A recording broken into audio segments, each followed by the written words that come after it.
after knowing that I am growing in ministry, asked me to share the word. సోదరులు David గారు ఈ రీతిగా నేను పరిచర్యలో కూడా వాడబడుతున్నాను విషయాన్ని తెలుసుకొని వాక్యాన్ని కూడా చెప్పమని చెప్పారు. Okay.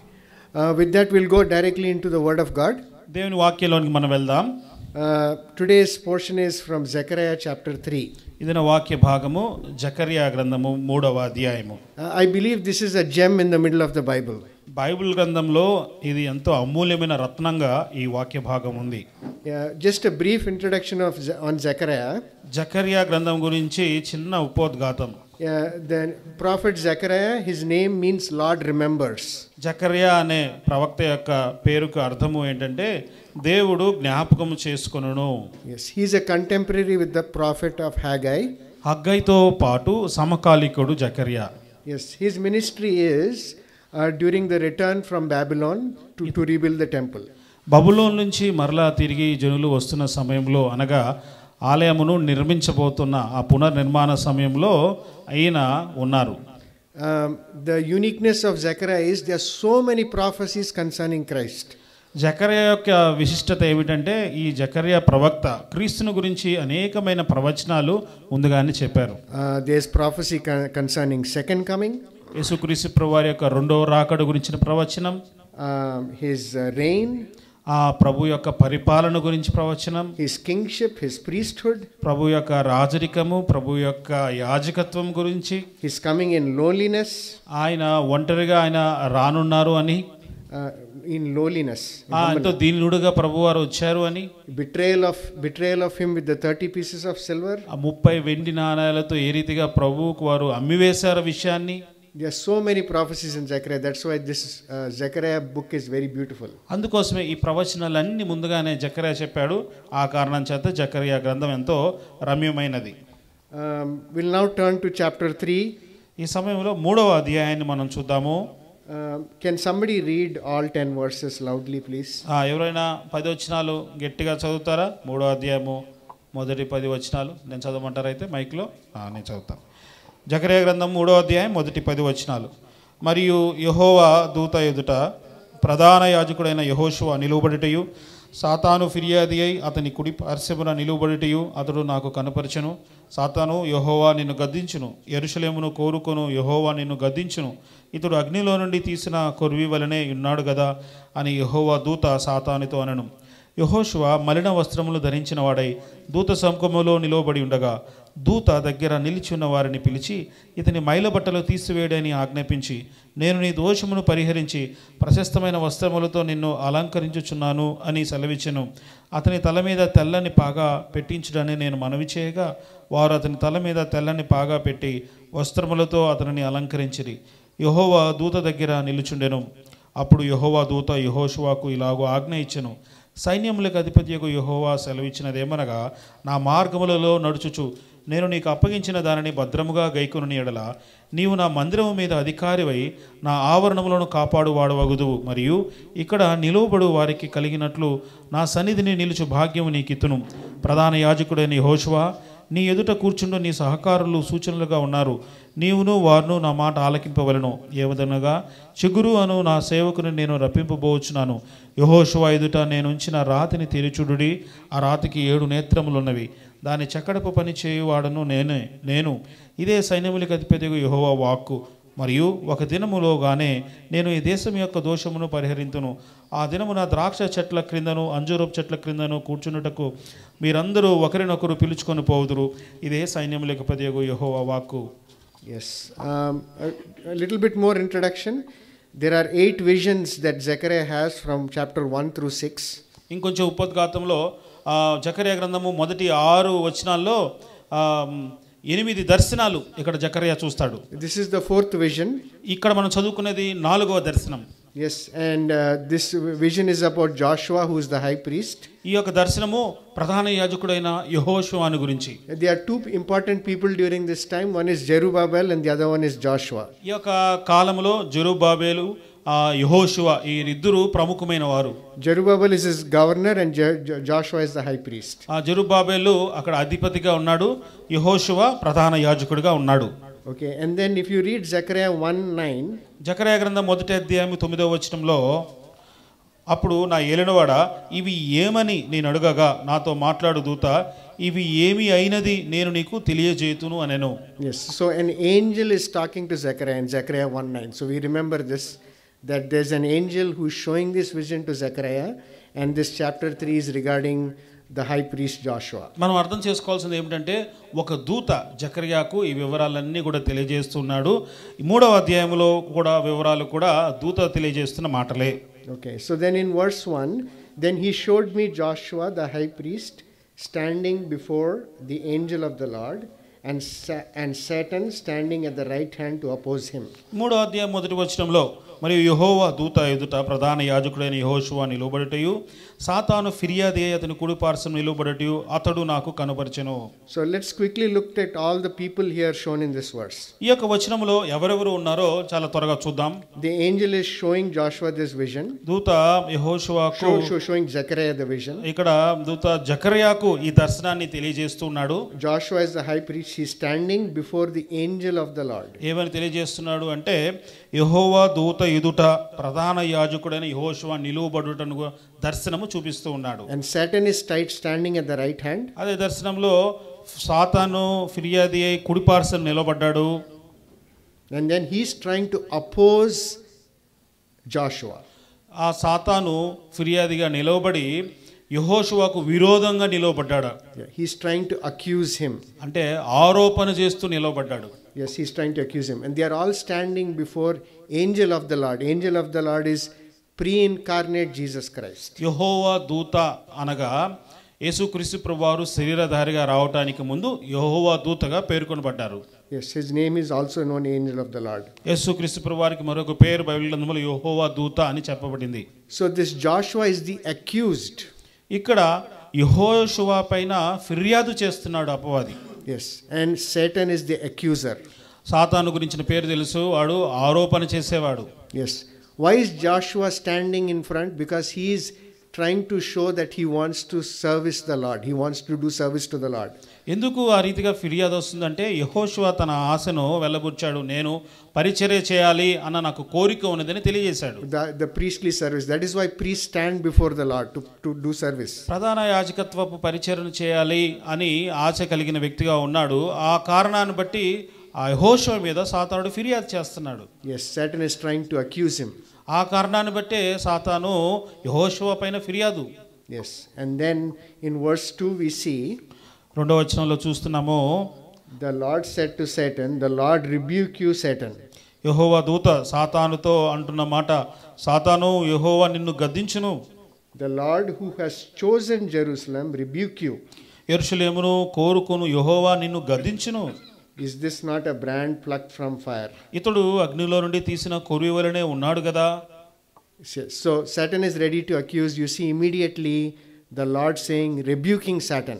ఎప్పుడైతే సాతాను వెంటనే అతని మీద ఫిర్యాదు చేయడానికి సిద్ధంగా ఉన్నాడో వెంటనే యెహోవా దూత సాతానును వెంటనే గద్దిస్తున్నాడు. Now the Lord knows Joshua is a high priest representing all the sins of Israel. ఇజ్రాయేలుల పాపములన్నిటినీ తీసుకొని ప్రతినిధిగా వస్తున్నాడు యెహోషువ, ప్రధాన యాజకుడికి వస్తున్నాడని యెహోవా దూత లేదా ప్రభువుకు తెలుసు. He know that they are sinners. ఇజ్రాయేలులు వారందరూ కూడా పాపం చేసి పాపులు అన్న విషయము ప్రభువుకు తెలుసు. But still Lord rebuked Satan. అయినా కానీ ప్రభువు సాతానును గద్దిస్తున్నాడు. Because the Lord knows they are not fit for service.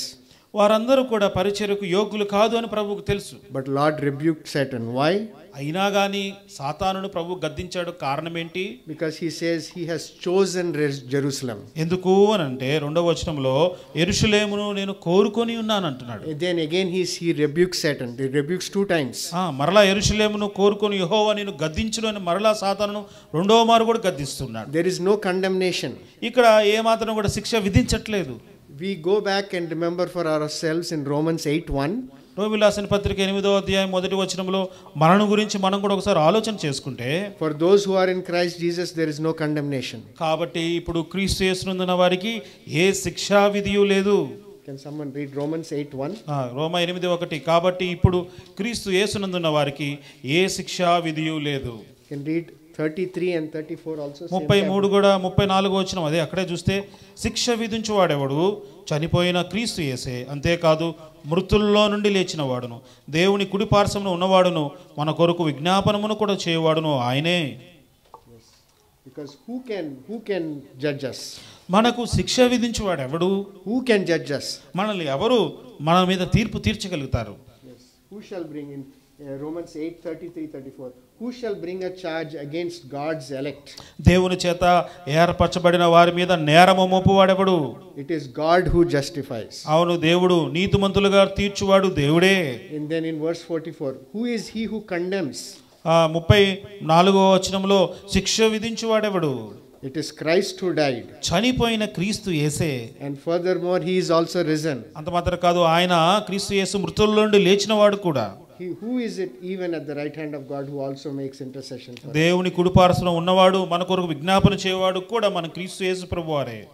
Just like how God did not allow Satan to accuse Joshua, Christ, because of Christ's death on the cross, nobody can condemn us.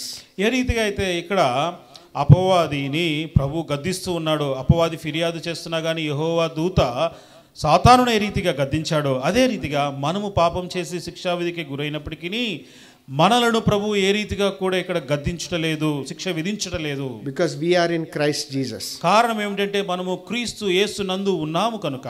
Nobody can condemn us, nobody can judge us. క్రీస్తు యేసు నందున్న కారణం చేత మనకు ఎవరు తీర్పు తీర్చలేరు, ఎవరు కూడా మనకు శిక్ష విధించలేరు. Because we are in Christ Jesus. కారణం మనము క్రీస్తు యేసు నందు ఉన్నాము. An important word in this verse is chosen.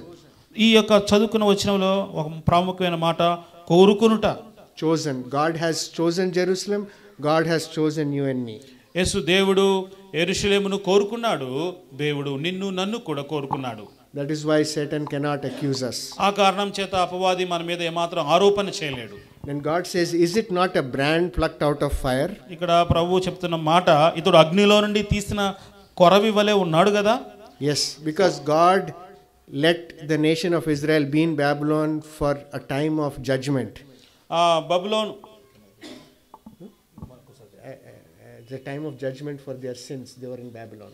బబులోనులో వారు ఏ కారణం చేత ఉన్నారంటే వారు పాపములకు రావాల్సిన తీర్పును బట్టి వారు బబులోనులో కొంతకాలం వారు ఉండవలసి వచ్చింది. A time of refining as they went through the fire in Babylon. బబులోనులో ఉన్న సమయం అంతా కూడా ఒక కొలిమిలో ఏ రీతిగా కాల్చబడుతుందో అటువంటి సమయాన్ని వారు బబులోనులో వెలబుచ్చారు. But here God is saying, I am plucking them out of the fire. ఇప్పుడు ప్రభువు చెప్తున్న మాట, ఒక కొలిమిలో నుంచి బయటికి ఎట్లా తీస్తానో నేను అట్లా దేవుని ప్రజలను ఇజ్రాయేలును కొలిమిలో నుంచి కొరివి తీసినట్లు తీస్తూ ఉన్నాను. Yes, we don't need to, but whoever want to note the reference, you can note it. In Amos 4:11 it says, even though God tried to pluck everyone, some people remained there. They did not come back to worship the Lord. ఆమోసు గ్రంథము 4వ అధ్యాయం 11వ వచనంలో రాయబడిన మాట ఏంటంటే, దేవుడు కొంతమందిని కొలిమిలో నుంచి తీయడానికి ఇష్టపడ్డా కానీ అయినను మీరు నా తట్టు తిరిగిన వారు కారు అని అంటున్నారు. Yes, but God plucked the nation yet of Israel out of fire and he brought them out. ఇనుప కొలిమిలో నుంచి దేవుడైన యెహోవా వారిని బయటికి తీసుకువచ్చాడు. And God is telling this to Satan. ఈ విషయాన్ని సాతానుతో ప్రభు అంటున్నాడు, I am taking them out of the fire because they are my chosen people. వారు నేను కోరుకున్న నా ప్రజలు కాబట్టి వారిని అగ్నిలో నుంచి నేను బయటికి లాగుతున్నాను. Sometimes we have to remind ourselves we were destined to hell, but God taken us out by his miraculous grace. చాలా సార్లు మనం జ్ఞాపకం చేసుకున్న విషయం ఏమిటంటే మనము నరకానికి పాత్రులము, అగ్నికి ఆహుతి కావాల్సిన వారం, కానీ ప్రభు తన కృపచేత మనల్ని బయటికి లాక్కొని వచ్చారు. For those who are in Christ, we have no more condemnation. ఇప్పుడు క్రీస్తు యేసునందున వారికి ఏ శిక్షా విధియు లేదు. Yes, and then let's go to verse 3. 3వ వచనానికి వెళ్దాము. Now Joshua was clothed with filthy garments and was standing before the angel. ఇప్పుడు 3వ వచనంలో యెహోషువ మలిన వస్త్రములు ధరించిన వాడై దూత సముఖములో నిలవబడి ఉండగా. Yes, he is wearing filthy garments. God told Satan that he rebuked him and he did not let him accuse, but still Joshua is filthy. గమనించండి, ఇక్కడ అపవాది సాతాను ఫిర్యాదు చేస్తూ ఉంటే యెహోవా దూత యేసుక్రీస్తు ప్రభువారు సాతానును గద్దించాడు. అంత మాత్రమే కాదు, గద్దించితే బాగుండే తర్వాత అప్పటికి ఇంకా యెహోషువ మలిన వస్త్రాలు ధరించిన వాడుగానే ఉన్నాడు. Yes, he is wearing filthy clothes. And if you want to see, I'll write down the reference. Exodus chapter 28 verse 39 to 43 gives all the requirements of the priestly garments. నిర్గమకాండం 28వ అధ్యాయము 33 నుంచి చూసినట్లయితే ఆ ప్రధాన యాజకుడు కలిగి ఉండవలసిన ఆ ప్రతిష్ఠిత వస్త్రాల గురించిన వివరాలు అక్కడ అన్ని కూడా చెప్పబడ్డాయి. Yes, but Joshua came in with filthy garments. అయితే యెహోషువ ఏ రీతిగా వస్తున్నాడు? ఇక్కడ మలిన వస్త్రాలతో వస్తున్నాడు. He is not fit to serve the Lord. వాస్తవంగా దేవుణ్ణి సేవించుటకు అతడు అర్హుడు కాడు. He is representing all Israel's iniquities. ఇజ్రాయేలుల అపరాధములన్నిటిని కూడా తీసుకొని ఒక ప్రతినిధిగా వస్తున్నాడు. Yes, the word in English is filthy. I don't know what's in Telugu, but many commentators say that filthy word is actually like very very dirty word. It's like number 2. That's how strong the word this is. మలిన వస్త్రాలు, మురికి వస్త్రాలు అనేవి చాలా దుర్గంధపు వస్త్రాలు ఏ రీతిగా మనం చెప్తామో అంత అర్థం ఇచ్చే భావం ఉంది ఇక్కడ. Yes, we need to understand the magnitude of this filthiness. కాబట్టి ఈ మలిన వస్త్రాలు అంటే అవి మురికితో కూడినవి, అటువంటి స్థితిలో దుర్దశలో దుస్థితిలో ఉన్న వస్త్రాలు అని మనం ఆలోచన చేయాలి. God cannot see as a high priest coming with sin like that. ప్రధాన యాజకుడు, దేవుని చేత ఏర్పరచబడిన ఆ ప్రధాన యాజకుడు filthy, he cannot come with filthy garments like that. అటువంటి మురికి వస్త్రాలు, మలిన వస్త్రాలు, దుర్గంధపు వస్త్రాలు వేసుకొని ప్రభు దగ్గరికి రావడం ప్రభువుకి ఏమాత్రం కూడా ఇష్టం లేదు. Sin separates us from God. పాపం ఈ రీతిగా మనల్ని దేవుని నుంచి వేరు చేస్తుంది. Even though we were chosen in his grace, ప్రభు చేత మన కృపలో ఏర్పరచబడిన వారు అయినప్పటికీ, and we know we are no longer condemned in Christ, we can never present ourselves to God with sin. క్రీస్తు మనల్ని ఏ రీతిగా కూడా శిక్షించడం అని తెలిసినప్పటికీ కూడా మనం ఏ రీతిగా కూడా ప్రభువుని సంతోషపరచలేము, ఎందుకంటే మన పాపాలు ఆ రీతిగా ఉన్నాయి. Yes, and so now what we see what God does. ఈ రీతిగా ఉన్న యెహోషువ పట్ల దేవుడు ఏం చేస్తున్నాడో చూద్దాము. In verse 4, 4వ వచనంలో, then he answered and spoke to those stood before him. దూత దగ్గర నిలిచి ఉన్న వారిని పిలిచి, take away the filthy garments from him. ఇతని మైలు బట్టలు తీసివేయడని ఆజ్ఞాపించి, and to him he said, అతనితో అంటున్న మాటలు ఏమిటి అని అంటే, see, I have removed your iniquity from you and I will clothe you with rich robes. నేను నీ దోషమును పరిహరించి ప్రశస్తమైన వస్త్రములతో నిన్ను అలంకరించుచున్నాను అని సెలవిచ్చెను. Yes, so God is saying take away the filthy garments. ఇక్కడ దేవుడు అంటున్నాడు ఆ మలిన వస్త్రాలు, మైల బట్టలను తీసివేయి. So the important thing to remember is it is God who has the ability to take away the filthy garments. The priest on his own cannot remove that sin. గమనించండి, ఇక్కడ మనం జ్ఞాపకం ఉంచుకోవాల్సిన విషయం ఏమిటంటే, యాజకుడు తన సొంత పాపాన్ని, సొంత మలిన వస్త్రాలని అతను తీసివేసుకోలేని పరిస్థితి. దేవుడు మాత్రమే ఆ మలిన వస్త్రాలని, మైల బట్టలని తీసివేయగలడు. He took away the filthy garments. దేవుడే ఆ మైల బట్టలని, మురికి వస్త్రాలని తీసివేశాడు.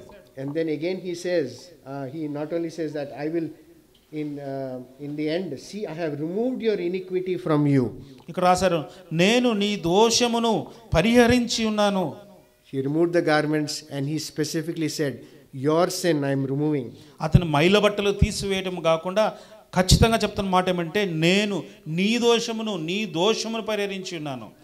Today we have a great advocate in Jesus Christ. ఈ దినాన మనకు యేసుక్రీస్తు ప్రభువారిలో గొప్ప ఉత్తరవాది ఉన్నారు. We in 1 John 2:1-2, he is when we confess our sins, he is faithful to forgive us. ఆ మొదటి యోహాను 2:1 మన పాపాలు మనం ఒప్పుకున్నప్పుడు ఆయన నమ్మదగిన వాడు, మన పాపాలను ఆయన క్షమిస్తాడు. Yes, we know we have a great high priest in Lord Jesus Christ who is seated at the right hand of God. యేసుక్రీస్తు ప్రభువారిలో తండ్రి కుడిపార్శ్వమున ఆసీనుడైన గొప్ప ప్రధాన యాజకులు ఈ దినం మనకు ఉన్నారు. Who was interceding for us every day. ప్రతి దినము కూడా మన ప్రభువు మన పక్షమున విజ్ఞాపన చేస్తున్నారు. We have Jesus Christ who is our great high priest and an advocate always on our behalf in front of God. దేవుని ఎదుట నిరంతరము మన ప్రభు అయిన యేసుక్రీస్తు ప్రభువారు మన కోసం విజ్ఞాపన చేసేవారిగా, మన పక్షాన ఉత్తరవాదిగా ప్రభువు ఉన్నారు. We have to understand that it is very important because the filthy clothes God cannot see. He cannot allow it for his service. గమనించండి, మనము ఒకవేళ మలిన వస్త్రాలు ధరించిన వారమే ప్రభు దగ్గరికి వచ్చినట్లయితే మలిన వస్త్రాలతో ప్రభు పరిచర్య చేయటం ప్రభు ఏమాత్రం కూడా అంగీకరించడు. Yes, God is still just. Jesus Christ, he who became no sin became sin so that we might become the righteousness of God. పాపం ఎరుగని ఆయనగా మన కోసం పాపముగా చేయబడ్డాడు. ఎందుకంటే మనం క్రీస్తులో మనం నీతిమంతులుగా చేయబడాలని చెప్పేసి మనకు బదులుగా ప్రభు ఆ రీతిగా చేయబడ్డారు. Just like how God clothed Adam and Eve by making a sacrifice for the first sin.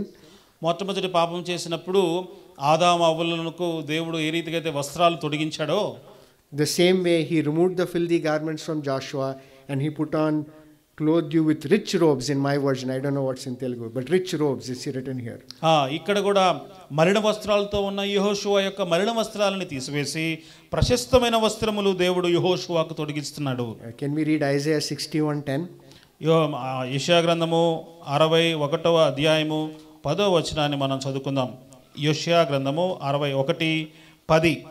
శృంగారమైన పాగా ధరించుకున్న పెండ్లి కుమారుని రీతిగాను ఆభరణములతో అలంకరించుకున్న పెండ్లి కుమార్తె రీతిగాను ఆయన రక్షణ వస్త్రములను నాకు ధరింపచేసి ఉన్నాడు, నీతి అను పైబట్టను నాకు ధరింపచేసి ఉన్నాడు. కాగా యెహోవాను బట్టి మహానందముతో నేను ఆనందించుచున్నాను. Garments of salvation, రక్షణ వస్త్రాలు, robe of righteousness, NITI Anu పైబట్ట. So he has removed the filthy clothes. The rich robes are not grand looking, but they are the garments of salvation and robe of righteousness. మలిన వస్త్రాలు తీసివేసి ప్రశస్తమైన వస్త్రాలతో ఎంతో ఘనంగా అలంకరిస్తున్నాడు. ఆ ప్రశస్తమైన వస్త్రాలు ఏమిటి అనంటే అది రక్షణ వస్త్రాలు, నీతి అనే పైబట్ట. Yes. And then in verse 5 we see, 5వ వచనంలో మనం చదువుతున్న మాట, and I said, let them put a clean turban on his head. అతని తల మీద తెల్లని పాగా పెట్టించడాన్ని నేను మనవి చేయగా. So who is I? I is Zechariah. ఇక్కడ ఎవరు నేను మనవి చేయగా అంటే ఎవరు మనవి చేస్తున్నారంటే జకర్యా. Zechariah is saying, let them put a clean turban on his head. మనవి చేస్తున్నాడు జకర్యా. ఎవరు మనవి చేస్తున్నాడు? అతని తల మీద తెల్లని పాగా పెట్టించుడి అని జకర్యా మనవి చేస్తున్నాడు. And then on that turban it says, on the turban it says, service to, holy to the Lord. ఇక్కడ తెల్లని మనవి చేయగా వారు అతని తల మీద తెల్లని పాగా పెట్టి వస్త్రములతో అతను అలంకరించిరి, వారు యెహోవాకు పరిచర్య చేస్తూ ఉన్నారు. Yes. So if you look at Exodus chapter 28 verse 36 to 38. నిర్గమకాండము 28వ అధ్యాయము 36 నుంచి 38 వచనాల్లో రాయబడిన మాట. నిర్గమకాండము 28, 36 నుంచి 38 వరకు. మరియు నీవు మేలిమి బంగారు రేకు చేసి ముద్ర చెక్కునట్లు దాని మీద యెహోవా పరిశుద్ధుడు అని మాట చెక్కవలను, అది పాగా మీద ఉండునట్లు నీలి సూత్రముతో దాన్ని కట్టవలను, అది పాగా ముందటి వైపున ఉండవలను. తమ పరిశుద్ధమైన అర్పణలన్నిటిలో ఇజ్రాయేలీలు ప్రతిష్ఠించు పరిశుద్ధమైన వాటికి తగులు దోషములను అహరోను భరించినట్లు అది అహరోను నొసట ఉండవలను. వారు యెహోవా సన్నిధిని అంగీకరింపబడినట్లు అది నిత్యమును అతటి నొసట ఉండవలను. Yes, in verse 36 in my Bible it's all capital letters. On the turban it should be written holiness to the Lord. 36వ వచనంలో యెహోవా పరిశుద్ధుడు అన్న మాట చెక్కాలి. Holiness to the Lord. యెహోవాకు ప్రతిష్టము అని ఇక్కడ తెలుగు తర్జుమాలో రాశారు. So that is what should be written on the turban. ఆ యొక్క పాగా పైన యెహోవాకు ప్రతిష్టము అని చెక్కబడిన విధంగా కనబడే విధంగా పాగా పైన ఉండాలి. Yeah, so all of you know in 1 Peter 2:5 we are called holy priesthood or royal priesthood, both are mentioned. పేతురు మొదటి పత్రిక 2:9లో రాజులైన యాజక సమూహము అని పేరు మనకందరికీ ఇవ్వబడింది, మనకు తెలుసు. Yeah, so when we stand before the Lord, we are set apart. మనము దేవుని ఎదుట ఎప్పుడైతే నిలవబడి ఉంటామో మనము ప్రత్యేకింపబడిన జనాంగము. Yes, we are set apart for him, we are set apart for his service. మనం ప్రభువు కోసము ప్రత్యేకింపబడిన వారము, మనము ప్రభు పరిచర్య కోసము ప్రత్యేకింపబడిన వారము. We are all priests. Priesthood of all believers is important doctrine of New Testament. క్రొత్త నిబంధనలో విశ్వాసులైన వారందరూ కూడా యాజకత్వం చేసే పరిచర్య కలిగి ఉంటారు. అది చాలా ప్రాముఖ్యమైన విషయం. Priesthood of all believers. We don't need any middleman. మనకు మధ్యలో దేవునికి మనకు మధ్య ఇంకే మధ్యవర్తి అవసరం లేదు. మనమే యాజక పరిచర్య చేసే వ్యక్తులము. We have been sanctified, we have been justified. మనము పవిత్రపరచబడ్డాము, మనం అందరం కూడా నీతిమంతులుగా చేయబడ్డాము. We have garments of salvation put on upon us. మన మీద దేవుడే స్వయాన రక్షణ వస్త్రాలు మనకు ధరింపచేశారు. We have the righteousness of Christ imputed to us and he has taken away our sin. యేసుక్రీస్తు ప్రభువారు తన నీతిని మనకు అనుగ్రహించారు, మనకు ఆపాదించబడింది. మన పాపాన్ని యేసుక్రీస్తు ప్రభువారు తీసివేశారు. Yes, now we are royal priests fit for service because of Christ. క్రీస్తును బట్టి మనము ఆ రాజరికమైన పరిచర్య చేసే గొప్ప భాగ్యం మన అందరికీ కూడా అనుగ్రహింపబడింది. Yes. Now the focus of this chapter was to prepare the nation of Israel to get back to service. ఇక్కడ ప్రత్యేకంగా ఈ యొక్క అధ్యాయంలో ఉన్న ప్రాముఖ్యమైన విషయం ఏమిటంటే ఇజ్రాయేలీయులు మరలా తిరిగి పరిచర్య చేయడానికి వారిని సంసిద్ధులుగా చేయటం అనేది ప్రాముఖ్యమైన అంశం. We are at that same time we are looking at the parallels with Christ for us. అదే సమయంలో క్రీస్తుతో పాటు మనకున్న సారూప్యతలు పోలికలు ప్రభు మన పట్ల మనకు ఏం చేస్తున్న విషయాలు కూడా నేర్చుకుంటూ ఉన్నాం. Yes, and we see that God has forgiven because he has chosen. దేవుడు మనల్ని కోరుకున్నాడు కాబట్టి ఆయన మనల్ని క్షమించాడు, ఆ విషయాలు చూసాము. Same way he plucked out Israel from fire. అంత మాత్రమే కాకుండా ఇజ్రాయేలును ఆ కొలిమిలో నుంచి అగ్నిలో నుంచి బయటికి లాగాడు. And then he's made Joshua with put new rich garments, rich robes. యెహోషువకు మలిన వస్త్రాలు తీసివేసి ప్రశస్తమైన వస్త్రాలు తొడిగించాడు. And now he is ready for service. ఈ రీతిగా చేయడాన్ని బట్టి ఇప్పుడు పరిచర్య చేయడానికి యెహోషువ సంసిద్ధుడిగా చేయబడ్డాడు. Yes, but just because you are ready for service doesn't mean it ends there. ఏదో ఇవన్నీ దేవుడు చేశాడు, పరిచర్యకు సిద్ధపరిచాడు అంటే అందరితో ముగింపులోనికి అందరితో అయిపోలేదు అది. Let's look at verse 6. తర్వాత 6వ వచనాన్ని చూడండి. అప్పుడు యెహోవా దూత యెహోషువకు ఇలాగును ఆజ్ఞ ఇచ్చెను. If you will walk in my ways and if you will keep my commandments. 7వ వచనంలో నా మార్గములలో నడుచుచు నేను నీకు ఆజ్ఞాపించిన దానిని భద్రముగా గైకొనుని యెడల then you shall judge my house and likewise you may have charge of my courts. నీవు నా మందిరము మీద అధికారివై నా ఆవరణములను కాపాడువాడవగుదువు. I will give you places to walk among these who stand here. మరియు ఇక్కడ నిలువబడినట్లు వారికి కలిగినట్లు నా సన్నిధిని నిలుచు భాగ్యము నీకు ఇత్తును. God's grace always shows us the next steps. దేవుని కృప అనేది ఎల్లవేళలో కూడా మనం మరుసటి అడుగు ఎలా వేయాలో ఆ మరుసటి అడుగును కృప మనకు చూపిస్తుంది. God just does not forgive and leave us. దేవుడు ఏదో మనల్ని క్షమించి ఇంకా అందరితో మనల్ని విడిచిపెట్టడం చేయడు. Here clearly he says you have to walk in my ways. స్పష్టంగా చెప్తున్న మాట నా మార్గములలో నీవు నడవాలి. He's telling the high priest Joshua you have to walk in my ways. I made you clean. I removed your dirty filthy robes. I put on new rich robes for you. Now walk in my ways. ప్రధాన యాజకుడైన యెహోషువకు చెప్తున్న మాటలు ఏమిటంటే యెహోషువ నీ మలిన వస్త్రాలను తీసివేశాను, ప్రశస్త వస్త్రాలు నీకు ధరింపచేశాను, ఇప్పుడు నీవు నా మార్గములలో నడుచుచు నీవు ముందుకు వెళ్ళాలి అని చెప్తున్నాడు. And you have to keep my command. నేను ఇచ్చిన ఆజ్ఞలను కూడా నీవు గైకొనాలి అని సెలవిస్తున్నాడు. Then you shall judge my house. అప్పుడు మాత్రమే నీవు నా గృహము మీద నా ఆవరణంలో అధికారివై ఉంటే నీవు కాపాడతావు. And you will have charge of my courts. అప్పుడు మాత్రమే నా ఆవరణం మీద నీవు అధికారివై ఉంటావు. So you have to understand the context. The nation of Israel lost touch in worshipping the Lord when they went to Babylon. బబులోనికి ఎప్పుడైతే ఇజ్రాయేలు జనాంగము వెళ్ళిందో ఆ దేవుని ఆరాధించే విషయంలో ఆ వివరాలన్నీ కూడా ఆ యొక్క పద్ధతులు దేవుడు గైకొన్న దేవుడు చెప్పిన విషయాలన్నీ కూడా వారు విడిచిపెట్టారు. God reminded and brought them all back and to start again fresh.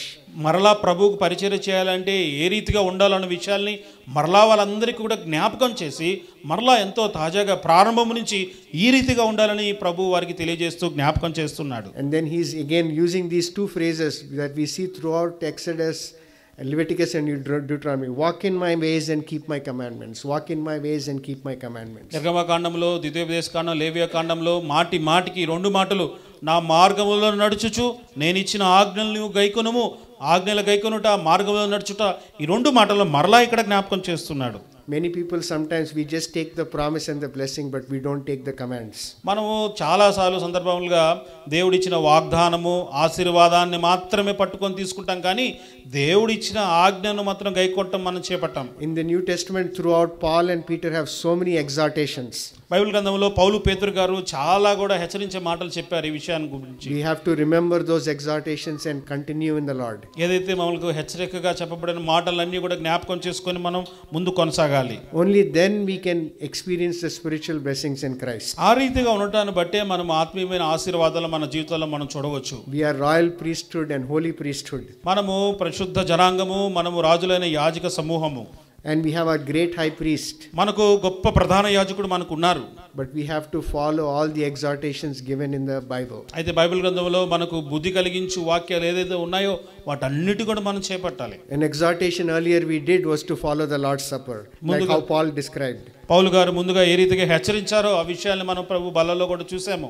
We have to remember not just that one, all the exhortations. కేవలం ఆ ఒక్క హెచ్చరికలు కాదు, అనేకమైన హెచ్చరికలు ఏదైతే ఉన్నాయో వాటన్నిటిని కూడా మనం తెలుసుకొని గైకొని వారంగా ఉండాలి.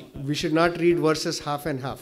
ఏదో సగం సగం వచనాలు తెలుసుకొని అవి మాత్రం చేస్తే సరిపోతుంది అనుకోవడానికి వీల్లేదు. We have to follow the exhortations given by Paul, Peter and all the apostles to us. అపోస్తలులు పౌలు, పేతురు, మిగతా వారు దేవుని వాక్యంలో పేర్కొనబడిన హెచ్చరికలు అన్నిటినీ కూడా మనం గైకొనాలి. In the end of verse 7 itself, I will give you places to walk among these who stand here. ఈ 7వ వచనంలో చివరి భాగంలో రాయబడిన మాట, మరియు ఇక్కడ నిలువబడు వారికి కలిగినట్లు నా సన్నిధిని నిలుచు భాగ్యము నీకిత్తును. I will try, I take a simple meaning of this. We will be able to worship the Lord with everybody, including the heavenly beings. నేను చిన్న ఉదాహరణ తీసుకుంటాను. పరలోక సైన్య సమూహంతో కూడా కలిసి మనమందరం కూడా ఆరాధించే గొప్ప భాగ్యం మనం కలుగుతూ ఉంది. Yes, God allowed us to be in His presence forever. దేవుని సన్నిధిలో నిరంతరం ఉండే భాగ్యాన్ని దేవుడు మనకందరికి కూడా అనుగ్రహించాడు. But we have to remember this came after we are continuing to walk in His ways and keeping His commands. దేవుని సన్నిధిలో నిలిచి ఉండే భాగ్యం ఎప్పుడు మనం పొందుతున్నాం, ఆ విషయం మనం ఎట్లా జ్ఞాపకం చేసుకోవాలి? ఎప్పుడైతే ఆయన మార్గంలో నడుస్తూ ఆయన ఇచ్చిన ఆజ్ఞలు గైకుంటేనే ఆయన సన్నిధిలో నిలిచే భాగ్యం మనకు వస్తుంది. Yes, let's look at verse 8. 8వ వచనాన్ని చూద్దాము. Here, O Joshua the high priest, అయ్యా ప్రధాన యాజకుడైన యెహోషువా, you and your companions who sit before you, నీ ఎదుట కూర్చుంటూ నీ సహకారులు, for they are a wondrous sign. వారు సూచనలుగా ఉన్నారు. For behold, I am bringing forth my servant the branch. వారు నీ మాట ఆలకింపవలను, ఏదనగా చిగురు అను నా సేవకుని నేను రప్పింపబోచున్నాను. Yes, so you and your companions, he's telling Joshua, I'm thinking this is he and Zerubbabel. ఇక్కడ నేను అనుకుంటున్నది ఏమిటంటే అతను యెహోషువ జెరుబ్బాబెలు గురించి. They are a wondrous sign. వారు ఎట్లా ఉన్నారు అంటే వారు ఆశ్చర్యకరమైన సూచనలుగా ఉన్నారు. Because everything that happened here gives an analogy of what Christ did for us. ఇక్కడ చెప్పబడిన మాటలన్నీ కూడా యేసుక్రీస్తు ప్రభువారు మన పక్షాన ఏం చేశారు అనే వివరాలన్నీ కూడా ఇక్కడ రాయబడ్డాయి. Yes, and then it's beautifully written, for behold, I am bringing forth my servant the branch. అద్భుతమైన మాట ఇక్కడ, ఏదనగా చిగురు అను నా సేవకుని నేను రప్పింపబోచున్నాను. In my Bible, the word branch all capital letters. English బైబిల్లో ఈ చిగురు అనే మాట, ఈ బ్రాంచ్ అనేది అన్ని కూడా పెద్ద అక్షరాలతో రాశారు. This branch is Jesus Christ. ఈ చిగురు అనగా యేసుక్రీస్తు ప్రభువారు. Here it is servant branch. ఇక్కడ సేవకుడైన చిగురుగా ఉన్నారు. It is like a representation of the presentation in Gospel of Mark as Jesus the servant. యేసుక్రీస్తు ప్రభువారు మార్కు సువార్తలో దాసునిగా సేవకునిగా ఏ రీతిగా చూపించబడ్డారో సాదృశ్యంగా, ఆ రీతిగా ఇక్కడ సేవకునిగా కనబడుతున్న కొమ్మను, చిగురును చూడవచ్చు. Can somebody turn Jeremiah 23:5? ఇర్మియా గ్రంథము 23వ అధ్యాయము 5వ వచనంలో ఉన్న మాట మనం చదివితే, ఇర్మియా గ్రంథం 23:5, యెహోవా ఇలాగు ఆజ్ఞయించుచున్నాడు, రాబో దినములలో నేను దావీదునకు నీతి చిగురును పుట్టించేదను, అతడు రాజై పరిపాలన చేయును, అతడు వివేకముగా నడుచుకొనుచు కార్యము జరిగించుచు భూమి మీద నీతి న్యాయములను జరిగించును. It's a branch of righteousness. అక్కడ నీతి చిగురు అనే పేరు మనం చూస్తున్నాం. From David, that means he's a king. దావీదునకు నీతి చిగురు అనగా ఆయన రాజు. He's a branch of righteousness. Here it is a parallel to Matthew where Jesus Christ is presented as king. ఇక్కడ నీతి చిగురు, దావీదునకు నీతి చిగురు అనగా యేసుక్రీస్తు ప్రభువారు రాజు. మత్తయి సువార్తలో యేసుక్రీస్తు ప్రభువారు రాజుగా సూచించబడ్డారు. Yes, so the servant the branch, like Mark. సేవకుడు అయిన చిగురు, సేవకులైన చిగురు. మార్కు సువార్తలో యేసుక్రీస్తు ప్రభువారిని సేవకునిగా చూస్తాం. And then branch of righteousness who's a king like Mark and then Matthew. నేను దావీదునకు నీతి చిగురు అని చెప్తున్నప్పుడు మత్తయి సువార్తలో యేసుక్రీస్తు ప్రభువారు రాజుగా ఆయన చూపించబడ్డారు. ఆ చిగురును మనం జ్ఞాపకం చేసుకుంటున్నాం. And then now in Isaiah chapter 4 verse 2. యెషయా గ్రంథము 4వ అధ్యాయము 2వ వచనములో మనం చదువుతున్న మాట, యెషయా గ్రంథము 4వ అధ్యాయము 2వ వచనం, ఆ దినమున యెహోవా చిగురు మహిమయు భూషణమగును, ఇజ్రాయేలులో తప్పించుకున్న వారికి భూమి పంట అతిశయాస్పదముగాను శుభలక్షణముగాను ఉండును. Is the branch of the Lord. ఇక్కడ యెహోవా చిగురు అని చదువుతున్నాం ఇప్పుడు. The branch of the Lord. And in Isaiah it says, branch of the Lord shall be beautiful and glorious. ఆ దినమున యెహోవా చిగురు మహిమయు భూషణమగును. He is here presented as God, the Son of God. ఇక్కడ దేవుని కుమారుడుగా యేసుక్రీస్తు ప్రభువారు చూపించబడుతున్నారు. Like how he is presented in the Gospel of John. యోహాను సువార్తలో యేసుక్రీస్తు ప్రభువారు దేవుని కుమారుడుగా మనకు కనపడతారు. And then in few pages in Zechariah chapter 3, జకర్యా గ్రంథంలో chapter 6, 6వ అధ్యాయాన్ని మనం గమనించినట్లయితే in verse 12 and 13. 12, 13 వచనాల్లో రాయబడిన మాట ఇట్లు అనుము, అతనితో ఇట్లా అనుము, సైన్యములకు అధిపతిగా యెహోవా సెలవిచ్చినది ఏమనగా, చిగురు అని ఒకడు కలడు, అతడు తన స్థలములో నుండి చిగుర్చును, అతడు యెహోవా ఆలయమును కట్టును, అతడే యెహోవా ఆలయము కట్టును, అతడు ఘనత వహించుకొని సింహాసనాసీనుడై ఏలును, సింహాసనాసీనుడైన అతడు యాజకత్వము చేయగా ఆ ఇద్దరికి సమాధానకరమైన యోచనలు కలుగును. Yes, here in the middle, behold the man whose name is the branch. Behold the man whose name is the branch. చూడండి ఇక్కడ రాశారు కదా, చిగురు అను ఒకడు కలడు, చిగురు అను ఒకడు కలడు. The word man is important because here he is presented as son of man, like presented in Luke. చిగురు అను ఒకడు కలడు అంటే ఒక మనుష్యుడు కలడు. లూకా సువార్తలో మనుష్య కుమారుడుగా ప్రభువు ఏ రీతిగా కనబరచబడ్డారో ఆ రీతిగా చిగురు ఇక అనే మనిషిని చూస్తున్నాం. You can go home and meditate more on these 4 branches. There are many beautiful themes and verses around these 4 verses. చిగురు అని పేర్కొనబడుతున్న యేసుక్రీస్తు ప్రభువారు ఈ 4 సువార్తల్లో ఏ రీతిగా 4 విధాలుగా కనబరచబడుతున్నారు, మీరు ఇంటికి వెళ్ళి దయచేసి వీటిని ధ్యానం చేయవలసింది మనం చేస్తున్నాను. And then in verse 9 we look at this. 9వ వచనంలో ఈ రీతిగా చదువుతున్నాము, For behold the stone that I have laid before Joshua. యెహోషువ ఎదుట నేనుంచిన రాతిని తేరి చూడుడి. Upon that stone are 7 eyes. Behold, I will engrave its inscription. ఆ రాతికి 7 నేత్రములు ఉన్నవి, దాని చక్కడపు పని చేయువాడును నేనే, says the Lord of hosts. ఇదే సైన్యములకు అధిపతియగు యెహోవా వాక్కు. And I will remove the iniquity of the land in one day. మరియు ఒక్క దినములోగానే నేను ఈ దేశం యొక్క దోషమును పరిహరింతును. So it points us to the coming of the Lord Jesus Christ, when the iniquity will be completely removed. ఈ విషయాలు దేన్ని సూచిస్తున్నాయంటే మరలా యేసుక్రీస్తు రాక, ప్రభువు తిరిగి వచ్చినప్పుడు దోషాన్ని మొత్తాన్ని కూడా ఒకేసారి పరిహరిస్తాడు. In one day the iniquity of the land will be removed. ఒక్క దినమునే మొత్తము దేశం యొక్క దోషం మొత్తం కూడా పరిహరించబడుతుంది. Here we see Christ as the stone. ఇక్కడ యేసుక్రీస్తు ప్రభువారిని మనం ఒక రాయిగా మనం చూస్తున్నాం. I won't spend much time, but many of you know he is the chief cornerstone. యేసుక్రీస్తు ప్రభువారు ఆయన మూల రాయి అని మనము తెలుసు. And then you know that he is the stone that people rejected. తిరస్కరింపబడిన ఎవరైతే తిరస్కరించారో అటువంటి రాయి కూడా యేసుక్రీస్తు వారు మనకు తెలుసు. And then he becomes a stumbling block for those who rejected him. ఆయన్ను ఎవరైతే తిరస్కరించారో వారికి ఆయన అడ్డు బండగా కూడా ఉన్నాడు. But we also see him as the striking stone or the smitten stone when he comes back for all who do not believe him. ఎవరైతే ఆయనను అంగీకరించారో వారి కోసం కొట్టబడిన రాయిగా కూడా యేసుక్రీస్తు ప్రభువారు మరలా ప్రత్యక్షం కానున్నారు. Especially in this Lord's day when he comes, when the sin of the land is removed, it says 7 eyes. I think that means the omniscience of God. He knows every deed of every person through all generations.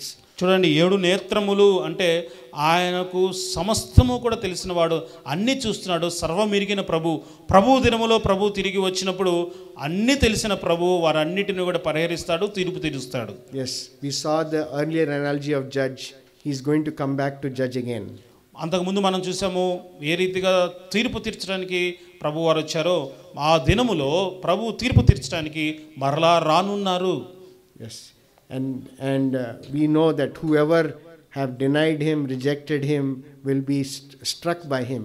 ఎవరైతే ప్రభువును తిరస్కరించారో, తృణీకరించారో వారు ఆయన చేత ఆ దినాన ఆ రీతిగా కొట్టబడేవారుగా ఉంటారు.